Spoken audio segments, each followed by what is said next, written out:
Alrighty, what's up, everybody? Oh my gosh, welcome to another season, another week.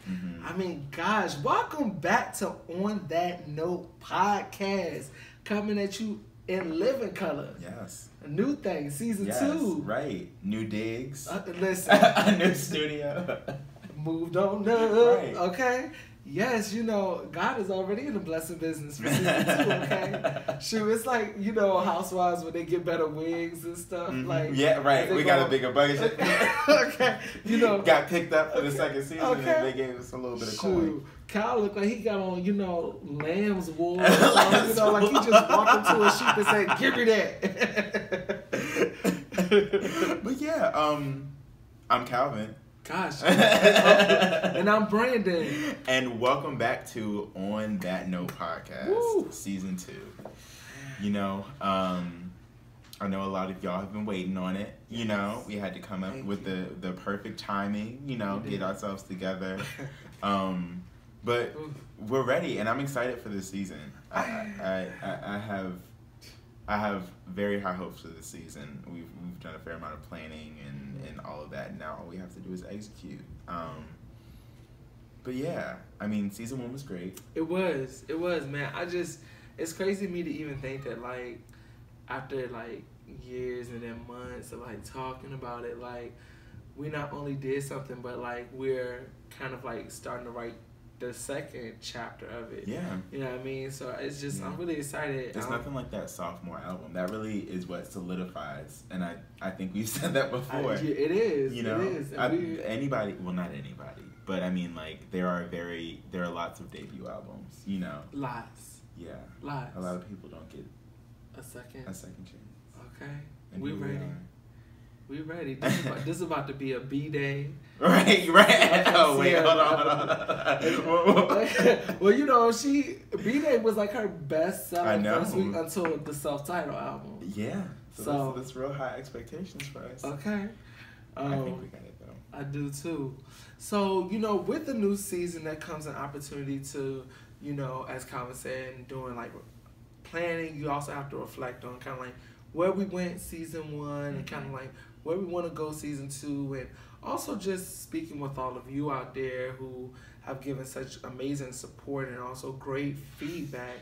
I mean, you know, us trying to figure out at this point, how do we incorporate that into the next phase, and understanding that as this is something that we want to continue to work with over time, that we won't be able to address every single thing in season 2, but trying to figure out what's that right balance of being able to advance us along while, you know, being incremental in our growth. Right. So one thing that we realize is that although we know y'all love us, y'all might not want to listen to us talk for like 2 hours straight. Yeah. So yeah. That's one big, huge thing that's going to be different about On That Note season 2. We're going to be giving you all the episodes in halves. So you know how we typically have our 5 or so segments, While You Were Sleeping, Gossip Folks, Noteworthy, Run That Back, and then we'll do notes, right? Exactly. So what we're gonna do is now on 1 week you'll get the first half of the show. So that's gonna be the While You Were Sleeping portion, the Gossip Folks portion, and then we'll do notes. So y'all make sure y'all send us notes. Write us a note at gmail.com. You know, hit us on our social media platforms, and we'll be talking about that in a little bit as well. But, like, you know, reach out, send us those questions, like, start commentary or start discussions, and, you know, we can keep it going. So we're going to give you all that in the first half of the show, the first week, and then kind of, like, tease what's coming for that next week. And then, Cal, you want to tell them what's going to happen on the next week? Yeah. So basically, the second week, kind of like the second half of our episodes, we're going to do our Noteworthy, which you all are familiar with, but we're doing it a little bit differently this season. So you'll just kind of have to wait on that. And then we'll be doing the Run That Back. And so because our Noteworthy section is the biggest part of it, that will be taking up the chunk of the second half of the show. So you still get to listen to us, and you still get to listen to, you know, all that we have to say about all of these topics. Right. But this gives us also a little bit more consistency too. For sure. being able to split up an episode so we can give you something one week and give you something another week, and by that time we're ready to give you something else. So that's what we're doing. And then with that, so I'm realizing now that with our first season, we had a theme. Right. And we advertised the theme. We did. And we talked about the theme, and we had people guess the theme. And people did guess the theme, and they were correct. They did. But we didn't end up telling you all what that theme was. Sorry, y'all. So, if you remember, we had 6 episodes. In those episodes, we talked about Usher, we talked about Sierra, we talked about Jagged Edge, 112, TLC, Escape, T.I., Migos, and Outkast. Mm-hmm. Yeah. So all of those people, all of those groups, artists, whatever, were from a certain area of the country. I think they say peace up, right? A-Town down. Yeah, that's what they say. So we had Atlanta artists. Yes. For our first season, a couple people got that. Our Courtney got that. Yes. Q, Kim. Yes. There are a few people that were able to guess that. So good for you guys. Shout out to y'all. But we have another theme coming, but you're gonna have to wait on that. Yes. So, do you want to? Yeah, I mean, you hit pretty much everything. Figure out. Actually, I'll say that. That was like something else that's gonna be new this season, but okay. I'll wait on that. But yeah, I mean, I think it just made sense. Like, both of us are very big R&B and hip hop fans, so if you think about a place that's really giving you that, yes, you gotta look to Atlanta. So, and consistently for like years, exactly. And so that was kind of the interesting thing too. Is like, you'll see that we will kind of reach all over the place when we're talking about artists. Like, the 6 artists that probably more than 6, because a couple of those episodes were doubled up, but those sets of artists may not be like the overall most influential from Atlanta, but it was just kind of like, we think about people that we enjoy, so that goes into this a lot. So, Mm-hmm. So speaking of people that we enjoy in music, I think that's a great segue into While You Were Sleeping. Yeah. So for our first While You Were Sleeping of the year, of the season, right? Calvin, who you educating people on today? So today, I'm gonna stick with my male R&B kick.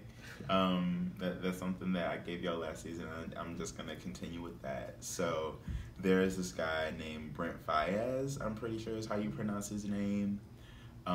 He's an artist, an R&B artist, kind of like a soulful, like this new age soul thing that I really appreciate. Has a great voice, makes really, really good music, and has an album, Saunderson. Yeah, Saunderson. But it's really great. It's really dope. And I don't think a lot of people know who he is. Like, I've heard maybe a few people talk about his music, but I definitely don't think he's mainstream. I don't listen to the radio, so I don't know if he gets radio play. But the big song he was on though, right? Sure, but I think you can tell. He was on Crew with Goldlink. Yes. Yes. I see money around me. I will be forthcoming and say that I did not know that. Yeah. So it's okay. That's why we're a team. Right. Exactly. But yeah, so it sounds like that's where he got most of his notoriety, and then he was able to drop an album and stuff like that. But yeah, it's really good, and he has a great voice, and I enjoy him, and I think that you will too. So check him out. So who would you kind of liken him to? I don't know if they're exactly the same, but I think about Daniel Caesar when I listen to him, because there's that acoustic aspect. And then with this, it's so hard to compare to maybe older artists. Yeah. Because even the way that people are doing soul music now is so different than the neo soul or soul or whatever you want to call it. Eras. It is not as much about rich, heavy voices right now. It's like people that kind of have like this kind of like Like, they have some singing ability, but, like, a powerhouse, maybe not. Yeah. You know what I mean? Yeah. And I mean, there's lots of running happening, too. Right. Which is fine. Some and people running away from it. Yeah. It's fine. But I think that's more so what it is, kind of this airy, kind of ethereal, kind of like otherworldly type of sound that people are doing. Yeah, just exactly. Vibe music, right? And that's another story for another day. But yeah, Brit Fayez, check them out. Okay, and so I think there's something else that we're gonna do this. I was about to say this semester. Whoa, this season. Is that we'll do a good job of posting clips of the songs we talk about onto our social media, so then you can hear them there, because we tried playing them for you and it was nice, but I think that like I would rather you all get like a good audio quality. So and then you have a link and you can go and download and do whatever it is that you need to do. Exactly. So we're gonna make sure we do that, and that's for all of our segments where we talk about specific songs.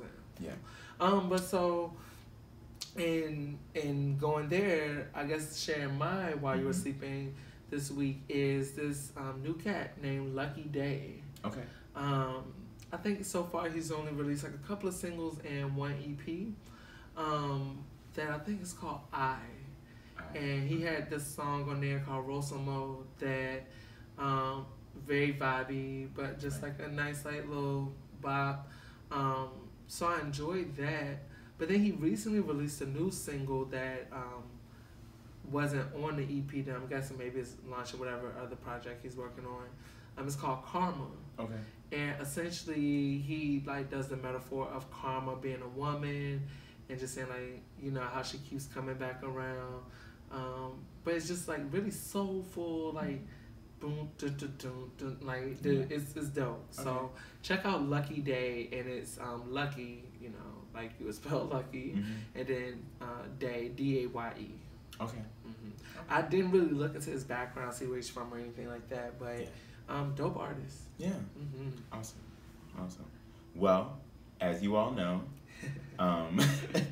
the next thing that we end up getting into is a little bit of bullshit.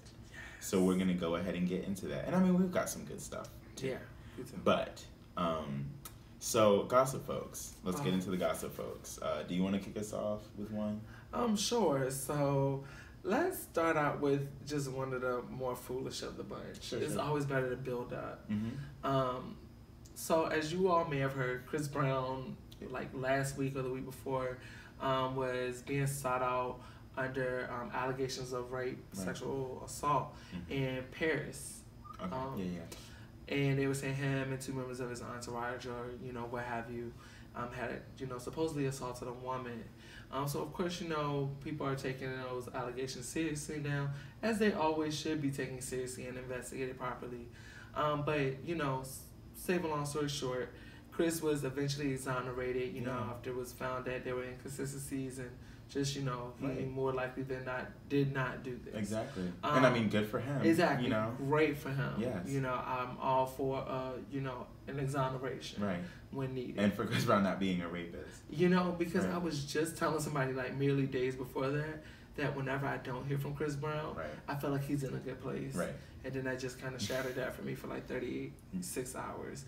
But all that to say, Chris Brown decided to capitalize, I guess you could say, on the situation, and he updated a shirt that he was selling through his Black Pyramid clothing line. Okay. He originally made the shirt when the young woman was at his house that he apparently kicked out because she was like doing some funny business with the jewelry. Right. But then he tried to say he had like hit her or something. Right. So he made a shirt back then and started selling it that said, "This bitch lying. This bitch is lying." Great. And I said, okay, well, perhaps deserved in that situation a bit much, but because we shouldn't refer to women as bitches, just general, in general, unless that bitch bad, but so sorry, but so he updated that shirt. So he's selling that shirt again. It's selling it again, but this version has, I'm sorry, this is not funny, but it's so ludicrous that it's funny. But this version of the shirt has the picture of the Mona Lisa on it. Oh, because of Paris. Okay. And it says this bitch is blind. But you know, Mona Lisa's like, you know, she is naturally a shade thrower. So her ass cut to the side. But it's just like, Chris, like... See, and I was so happy when I found out that Chris Brown was not a rapist, and then Me too. he did some shit like this. It was like... And it's just like... You could have just left it alone, and you would have been, like, your word, exonerated, you know, vindicated, and we could all root for you. And at least in this moment. Right. Everyone could root for you in that you are not a rapist. Exactly. And now you do, like, and then you gotta do some dumb, like, he gets in his own way so often. He is always his biggest enemy. Like, Chris Brown will always get in the way of Chris Brown. Like, and so it's just like, I really want to see it for him. Like, I want to get over Rihanna. I want to get over the other stuff. Like, I want to make it so that Chris Brown can succeed. So badly. And it's like... But it's like, I can't care about this more than you do. Right.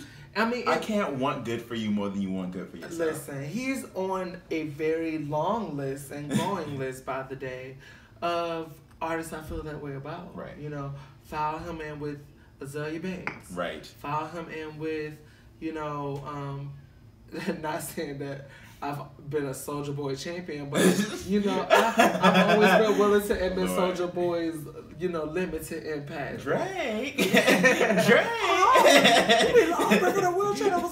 But degenerous. Charlotte. Baby, he kept on calling Charlotte very Charlotte. I gagged. But, you know, I just feel like... Yeah. Do better. Mm-hmm. Do better. Right. Do better. Yeah. And also, what is that, like... What is selling that, like, that makes you more money, but as somebody walking around with that shirt on, like, what are you saying? What is the statement that you're making? Exactly. Like, I could possibly appreciate a shirt like that, to be honest. But born out of different circumstances. You know what I mean? Like, if it's just like, okay, like, just in general, somebody came up with the idea, like, this bitch is lying shirt. It's like, because people do be lying. Right. But, like, not that you made it because of, like, a woman. Right. Exactly. You know what I mean? Because, like, I could, that phrase could apply to literally anyone for me in my life. Yeah. Like, bitch is a non-binary term. It is. Okay? It is applied to me, and I apply it. And love. Right, endearing. Yeah. Yes. And then also, I mean, I think if I would have, it would have been much, but like if he had just made a shirt for himself and was like paparazzi caught him in LA somewhere walking around with a shirt and it just said this bitch line, that would have been funny to me. I you know what I'm saying? Like that would have been funny, but the fact that you feel the need to sell this shirt to people is just a little excessive and a bit much. It is. But again, it doesn't make you a rapist. It just makes you a little annoying. Yeah. And we're going to continue to pray and love you through it. So, yeah. But, I mean, so I can talk about the next one. Yes. Because I was really, really excited about this. So, Jay-Z, Meek Mill, this week, they announced an organization, I guess, if you will. I'm not sure exactly how to describe it because I think the inner mechanisms of it are honestly probably still being worked out. Mm-hmm. But it's a criminal justice reform entity called the Reform Alliance. And so basically what that seems to look like is they're going to be partnering with folks advocating for criminal justice reform throughout the country. Like, for example, Van Jones, they made Van Jones the CEO of Reform Alliance. If you don't know who Van Jones is, he has been a correspondent on CNN for a really long time. And, you know, I'm pretty sure he worked for the Southern Poverty Law Center maybe at one point. I could be making that up. That sounds right. But has been a champion for criminal justice reform for decades, so well deserved. But then also this just to come from, there's something to be said, I think, for like walking the walk, right? So we know black men are subjected to unfair prejudice when it comes to the criminal justice system. And a lot of rap artists come from areas, you know, especially people like Jay-Z and Meek Mill, having experienced very recently and very publicly the effects of the criminal justice system and how it can fail us, essentially.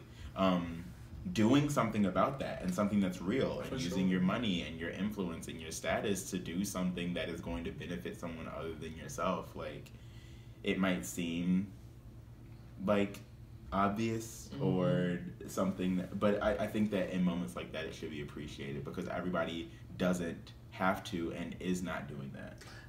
Absolutely. Like, as you were talking about that, the main thing I was thinking is, I love when artists and, you know, just people who have celebrity and fame, I love, or anyone actually, I love when people use the platform that they have to speak on issues that matter, and that particularly for those who are famous, you know, thinking about who is my core constituency, like who are the people that support me the most, and what are the issues that are impacting them, and how can I, you know, make a real change. And it just so happens that, as you were pointing out, in hip hop, it's not an issue that's distant from most artists. So I love to see that, you know, I really do. Yeah, and I think to your point, right, because it's like, there's also, I mean, I guess the counter argument that, like, everyone doesn't have to say something. Everyone, you know, and not looking to celebrities for validation in your moral compass, I think is smart.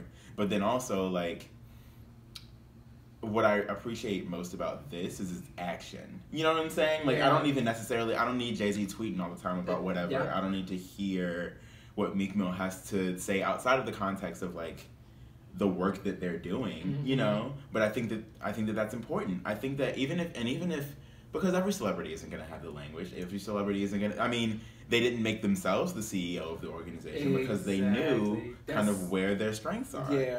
And so, yeah, I mean, just using your position to better your community, like, good on them for that. Yeah. Yeah. All right, go ahead, Black Man. Okay, so next, much like our good girlfriend Cardi B, we like to, you know, keep up on politics and, you know, speak about them, because, I mean, the reality is that people will always try to say, you know, politics don't belong in this, politics don't belong in that, but our very existence is political, you know, within whatever system and, you know, space we live in. So to think that you can divorce politics from anything, much like people try to divorce the artist from the art, we'll get to that later.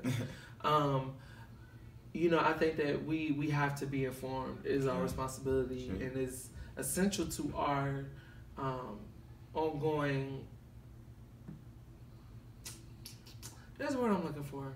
Our ongoing existence, we'll say that, for us to be informed. So with that being said, we have a couple of, well, first, let's start with, you know, shout out to everyone that was impacted by the government shutdown. Right. Because we know that shutdown disproportionately impacted low-income families, which would tend to be people of color, and people who, I mean, most of America is already living paycheck to paycheck.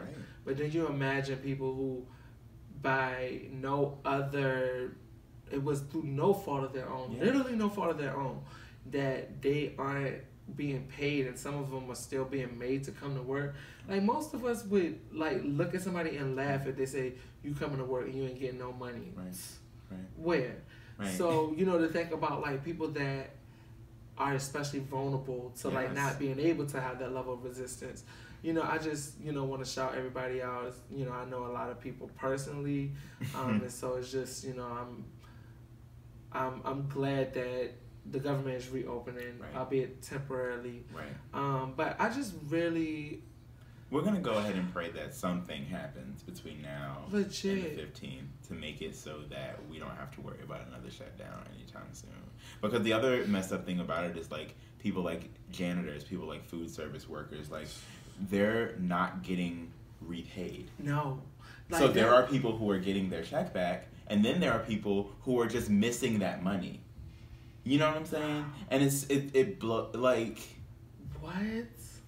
how is that fair? It's how is like oh how is God. it fair to have working for, and think of the irony in this, working for the government, and the same government that you are working for essentially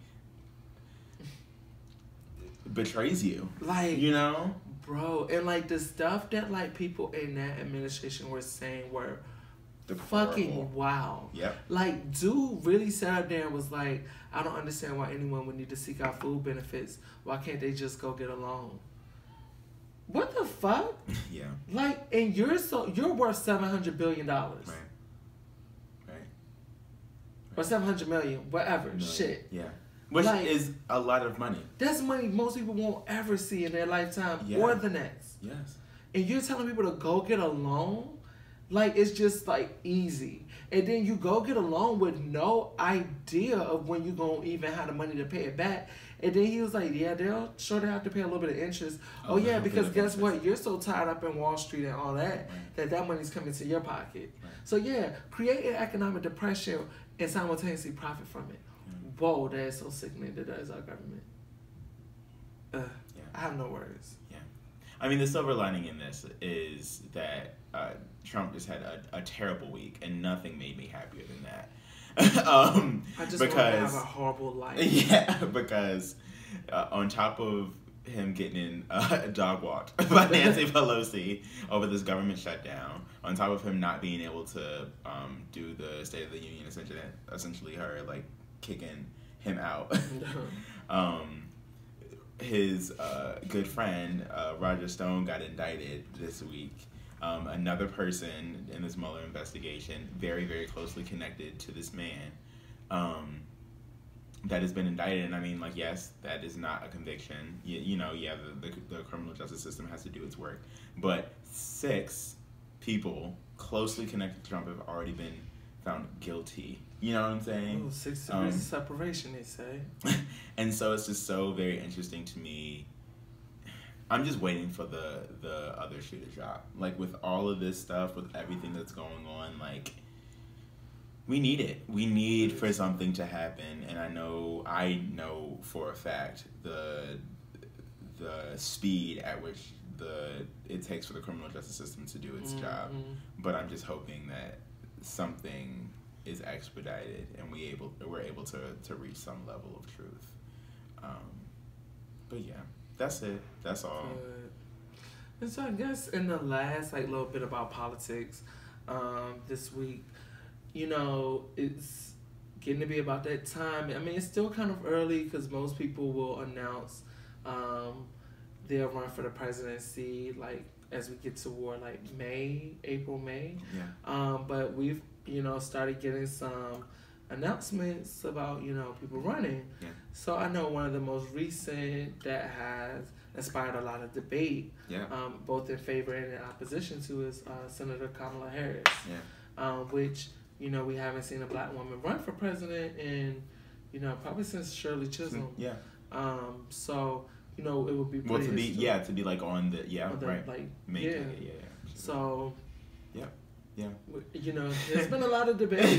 There has been, and it's interesting debate, and I think it's important debate. What I will say is it's frustrating when people are so quick to divorce themselves from candidates or cancel candidates, for lack of a better word, because of maybe old policies or things of that nature. It's just we're really, if we are not careful, we will really set ourselves up to have to deal with this same bullshit for 4 more years. Yeah. And so it's just there's something to be, what I will say is, I don't think it's the best thing that there are so many people that are expected to announce on the Democratic side, because I think that shows a little bit of dissension and not unity. For sure. And that's the same problem that Republicans had when Trump got on the ticket. Mm-hmm. So it's just we just need to get this man out of here. We do. And I don't mean to sound flippant or just throw anyone in there, but I mean, It doesn't get worse than this. Right? It's not gonna get worse. Is Yeah. It's not gonna get worse. There has to be some sort of agreement across the board that it's not gonna get worse. Mm-hmm. So, with that being said, and maybe just taking, and I mean the debates haven't started and all this other stuff, but just taking candidates for who they are now, while also paying attention to some of the policies and things of that nature of days past, right? But also maybe contextualizing those things. Yeah. And at least giving people an opportunity to speak to that. Yeah. You know what I mean? Right. I want to hear, Yes. do you just make excuses for yourself, or are you, have you atoned? Yes. Have you reflected on why you needed to change? Right. I agree. So, and definitely I don't want to be unjustly and overly, and more so overly critical of a black woman candidate, when I realize that some of the demands of I guess her record to be just pristine, it just seems unreasonable in comparison to the filter, for lack of a better term, that we've applied to other people in the past. Right. So, all right, so stay tuned. I was reading something the other day and said, I think I was 460 people had registered to run for president. What? Yeah, on both sides, I guess, or of all political affiliations and persuasions. Yep. I know, madness. I'm not even looking at you, and I know what your face looks like. But in our last kind of piece for the Hot Topics segment, or the Gossip Folk segment of this week, we wanted to really bring it home to a very real and ongoing issue that's impacting the black community and the HBCU community right now. You may have been seeing people post hashtag Stand with Bennett, or seeing people with t-shirts on that say that phrase, and it's because Bennett College, located in I'm trying to make sure I get it absolutely right. I'm pretty sure it's Greensboro, I thought. Yeah, because A&T is in Greensboro. Yeah, I think. And they're right. Yeah, so Bennett College in Greensboro, North Carolina, which is one of two all-women historically black colleges and university in the nation. It's in danger of being closed down, losing its accreditation because of the accrediting body, SACS, which has made certain demands of the institution in terms of producing a certain amount of finances, things like that, to ensure that they are able to be fiscally in operation for the next period of time. But as we know, in terms of an institution losing their accreditation, it just has large implications for the students that are there currently, the students that would have potentially been there, the history, the legacy of the institution, and just it's also another hit to the HBCU community, which recently lost another institution this past year, had to close down. I want to say Concordia College. Don't quote me on that, but I want to say Concordia. So just in the age where we know that it's important for people who are pursuing higher education or education in general to have spaces that are affirming, that are providing that history and that rich black culture and experience in one way or the other. We know that that's important for young people to have as an educational option. Yes. So whenever we lose one, that's some young person that's not going to have that opportunity, and that's another institution that's going to not be able to carry on the important work of the black community. And honestly, HBCUs impact society as a whole, not even just the black community. So, we want to make sure that people just understand the severity of the issue at hand. But with that being said, we just want to show our support for Bennett College and the Bennett Bells, and just give you all some information for how you could donate. They have a whole website dedicated to Stand with Bennett and providing history about the institution and things like that, and more context for what's going on right now. So you can get there by searching Stand with Bennett, or going to the Bennett website, and they have links there. But you can also text a donation by texting BELLS, and that's BELLES, to 444-999. Again, that's the word BELLS, spelled like BELLES, to 444-999. You can also do a Cash App donation. We know a lot of people like Cash App these days. And you just search the cash code $stand with Bennett. And that's Bennett is spelled with 2 N's and 2 T's. So yeah, if you just, have $1, $5, everything adds up. And it's our responsibility to make sure that we're helping to keep our institutions up and going, to transform lives. Right. So absolutely. Yeah. So Absolutely. boom. Absolutely. We like to end with something positive. Okay. So I think we have a couple of notes, because we had a couple of people check in over the break. Again, we want to remind you all at this point, please send us, questions, things like that, to write us a note at gmail.com. Okay? So, the first question, actually, the first one I'm going to do is kind of like a lingering question. I think we got this closer to the end of the year after we had recorded the episode. Okay. But we were asked, what artist was in the heaviest rotation for you this year? New or old? Okay. For 2018? Was that plural? It was singular, but we could do two. Two people I listened to the most in 2018. I wish I had Spotify. Oh, you could do three. You could do three. Okay. Yeah, I'm about to put them on Spotify now. Oh, I might do albums. Okay. I think there are albums that I kept in rotation for the better part of 2018. Totally makes sense. So Tori Kelly's album, Hiding Place. Okay. Dirty Computer by Janelle Monáe. And man, honestly, well, I just have to be truthful. And the reason why I can't I was gonna do Can We Talk About Tone Stiff, but that I discovered that in the fall, and I can't really be. That wasn't most of 2018. That would be chronologically. My workout music for a good amount of time for 2018 was City Girls. What's the name of the album? Not Girl Code. Not Girl Code. First one was Period. Right.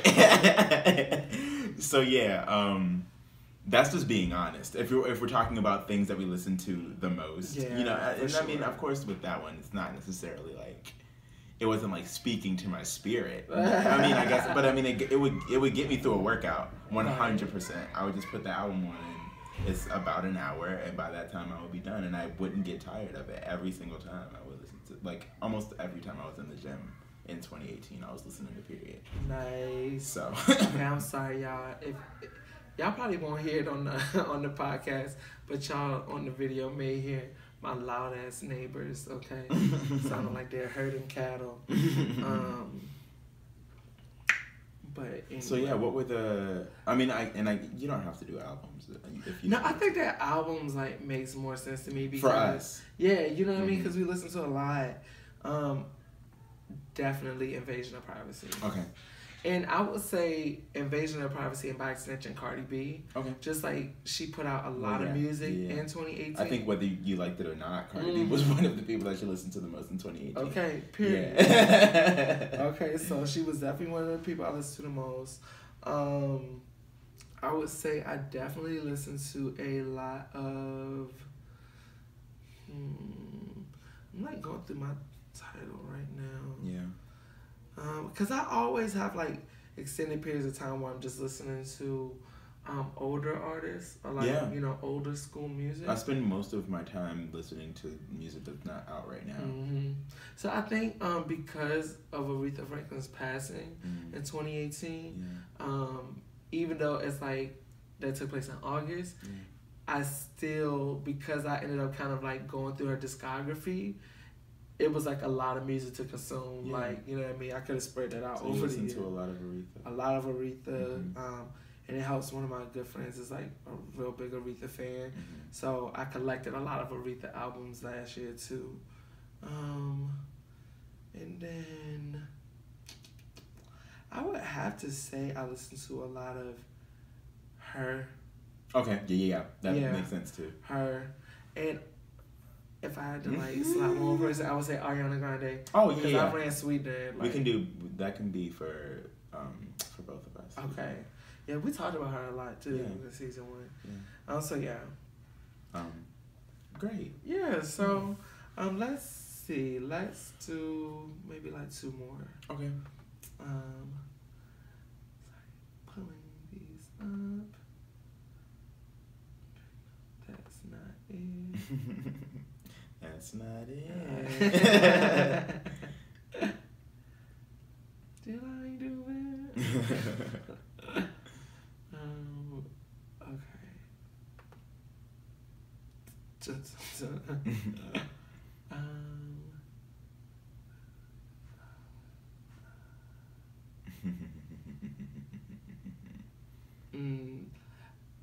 I think we did one of the. Did we do this one? We did. Did we do this one? No, but we don't have to. We don't.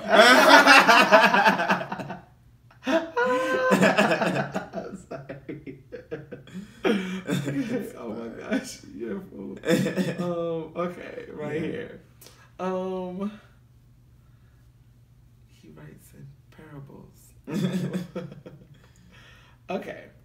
So the first question we're going to do, of the last 2, is asking us about.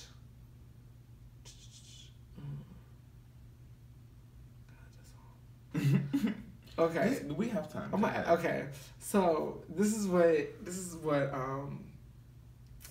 EJ wrote. Okay. He said, I know the discussion of who's the king of R&B is dated at this point, based on the speed of how things move on the internet. It is. But I've thought about whether it would be useful to draw lines between popular, mainstream R&B artists and those artists recognized as independent and or alternative when deciding a leader of the pack. I wanted to know what criteria everyone was using, hence my mention of splitting the genre. Mm-hmm. You with me so far? Yeah. Okay. Then it says, or is alternative R&B a needless separation that works to stifle the exposure of both those in that camp as well as mainstream artists, even if this group is lifted up commercially? This person went to college, clearly. Like we're clearly a wordsmith. Well, I think my brain did a whole tilt as I was trying to read it. It was the or that did it. Okay. Turkey. No, I think that, and that wasn't my reaction to the question. I think it's a good question, and I think that it's a question that should be asked.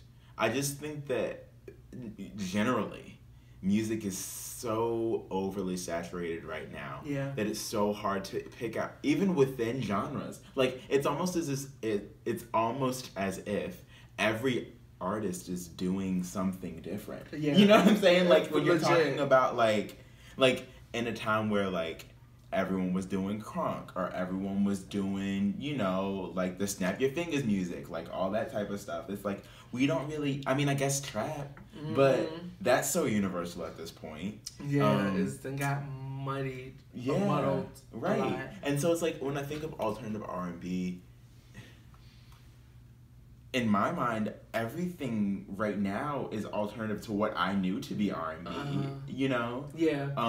And so it's just, I don't know. I maybe it's just really difficult for me to answer this question because, and the question is essentially what? Like, how do we parse this out, basically? Like, what is it that we do? How do we determine a leader of R&B? I would argue we don't need to, but if we have to, like, I would look more so at ability than genre. Like, in your lane, what are you able to do? And then also, is your lane, like, noteworthy, for lack of a better word. You know, like if I'm not, if you're the best mumble rapper, that's still not going to put you in the conversation of who's the best rapper, because mumble rap is not great. You know what I'm saying? Like, you see what I'm saying? So like, then you answered the question I was about to ask you, which was going to be, so is it commercially driven, which I think EJ mentions here. Right. And so it sounds like you're saying, like, no, like, it's based... Not for me. It's based on quality of music, ability. Yeah. I agree. Like, the person that sells... So, basically, commercially driven would be the person that sells the most is the king now. No way. Yeah. No way. Ain't no way. It ain't. I mean, still, I don't think it would even be Jacquees in, but... No. But no. Yeah, I think it definitely has to do with ability and what's the quality of the music you're putting out. Right. But I do... So when I use alternative R&B, that's kind of my catch-all for just the sounds of what we're getting right now. Like the vibe kind of... So it's more kind of like a time marker distinction than different sound. Okay. You know what I mean? Which I think both and. Yeah. But...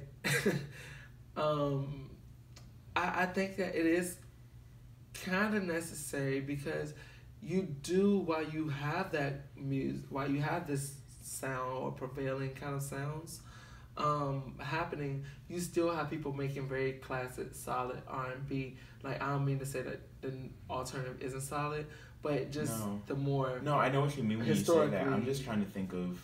Because, like, Tamar is still giving you R&B. Oh, okay. You know what I mean? Yeah. Like Ledisi or D'Angelo or, Music Soul Child. Like, they're not really venturing off into the... But then also, I mean, those are... Well, except for maybe... I mean, Tamar's emergence is relatively new. Mm-hmm. But those are older artists who were doing R&B when R&B was... What R&B... You know what I'm saying? Right, what we know it to be. Right. Like, I don't think there are many... And even with... I'm thinking about... Trey Songz's album. Oh, yeah. Tremaine. Like, that was a good R&B album. Yeah. But again, he was around when R&B was R&B. So, Yeah. I don't know if there's any... No. Tongue's just doing it. So... I think that Lucky Dance... Let me put my cape on.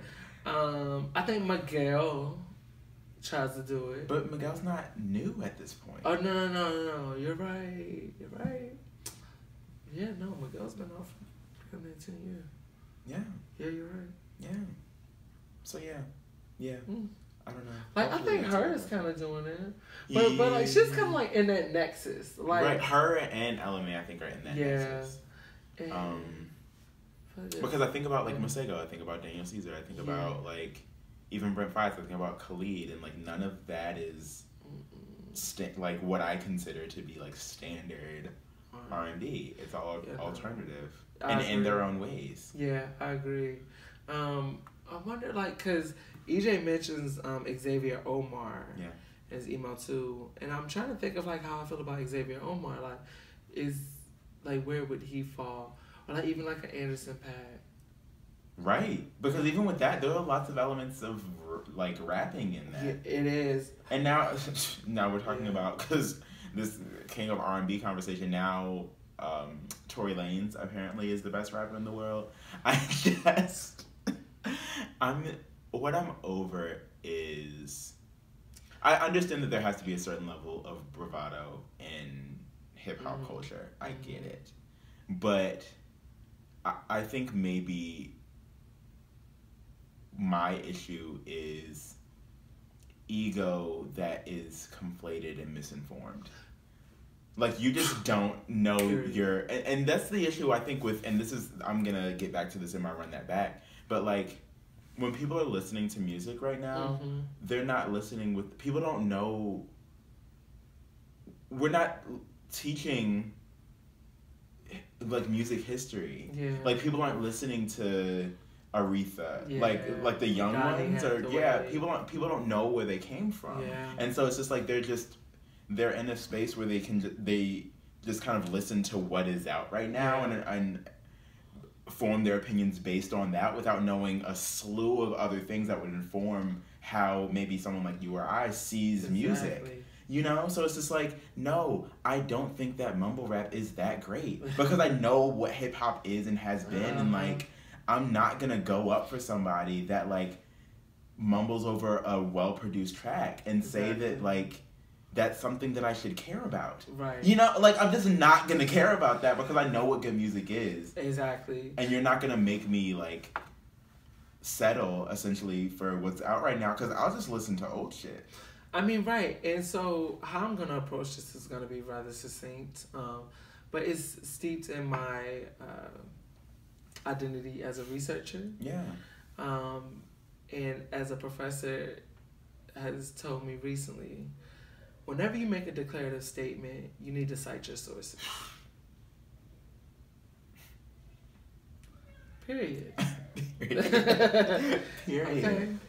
Period. That's it. That's it. That's all. Okay. So we thank y'all for sending us. And yes, y'all, please, as you gear up with, as we're gearing up with season 2, we want y'all to fill our notes bank right back on up. Yeah. And we think that once we, get into what this season's theme is, it's gonna spark you and make you wanna ask us a lot of questions. Or just write us in commentary because if you see, I think something we could start doing is if somebody writes us commentary on a previous week's episode or, the previous portion, we can do that on air and, keep the dialogue going. Yeah, for sure. So I mean, do you want to do that now? Do you want to talk about what we have going? I think so. Yeah. So before we wrap up the first half, because like we said, we're going to be doing the show in halves. So I mean, we're going to keep it going, but this is about to be the end of what we got for y'all this week. So our theme for the season, we're just going to front end, we're not going to make y'all guess. We're just going to kind of let y'all know and allow you all to kind of participate in it. So what we're doing is, so we were sitting and trying to figure out whether or not we wanted to do a theme, and if so, what we were going to do, and racking our brains and all that other stuff. And I think that we came up with something that just kind of works very naturally and we're going to be able to discuss lots of different artists and maybe not necessarily like genres, but like types of music within certain genres. Right. Based on this theme. So I since I've done the build up, I'll let you. So you can let me. Yeah, Ali. Yeah. Boo. Okay. So as we were trying to think of things, we were like, oh, okay. A lot of albums have a lot of really solid foundational albums are turning, have anniversaries this year. And I think that we were able to get to this point by thinking about, okay, we mostly talked about artists last season, and wanted to shift that on to thinking about creative bodies of work. So we wanted to look at albums that turned 25 this year. So that is the theme for season 2. So do the math. Once you so that's gonna be 1994. Yeah. And if you go do yourself some research. Exactly. Because we're not gonna give you everyone we're doing. We're not. But we definitely gonna have some ways for you to interact and tell us what you think we should talk about next, or something you want us to say when we mention a certain album. Yeah. But if you go do a search, 1994, you have debut albums from a number of people that will go on to become heavy in the field. You also have groundbreaking sophomore albums, which I think those were the first 2 projects I told Calvin have to be on the list. So, and then we're gonna introduce some additional kind of noteworthy formats. Last season we gave out the Battle of the Bands and the Hustle and Flows, and just the general artist overviews. But we have some ones this year that are gonna be different.